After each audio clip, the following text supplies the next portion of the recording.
நண்பா இன்னைக்கு என்ன பார்க்க போறோம்னால i5 11th ஜெனரேஷன்ல மூணு லேப்டாப் வந்திருக்குங்க. HP, LENOVO, DELL. ஸோ இதை பத்தி தான் பார்க்க போறோங்க. ஃபர்ஸ்ட் நம்ம பார்க்க போறது பாத்தீங்கன்னா HP ல Intel Core i5 11th generation 4 core ப்ராசஸருங்க, 8 GB RAM, 512 GB NVMe SSD, Intel Iris graphics card, shadow memory 4 GB ஓட வருது.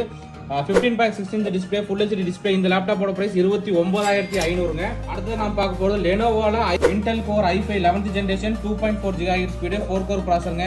RAM பாத்தீங்கன்னா 8 GB RAM DDR4 மொத்தம் 32 GB RAM சப்போர்ட் ஆகும்.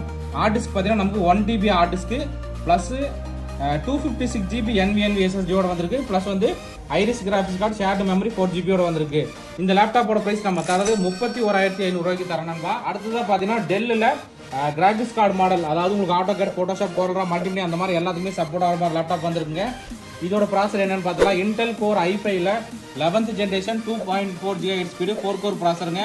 RAM பார்த்தீங்கன்னா 8 GB RAM, 512 GB NVMe SSD, NVIDIA GeForce MX 330 dedicated graphics card 4 GB வந்திருக்கு. இந்த லேப்டாப்போட price பார்த்தீங்கன்னா 32500 ரூபா வரும். மொத்தம் 3 லேப்டாப் இருக்கு நண்பா. நண்பர்களுக்கு இந்த லேப்டாப் ஏதாவது தேவைப்பட்டா வாங்கிக்கலாம். மூணுலையுமே ஒவ்வொரு குவான்டிட்டி தான் இருக்கு. எந்த அளவுக்கு குயிக்காக புக் பண்ணலாம் பண்ணிக்கலாம். ஓகே நண்பா, தேங்க்யூ.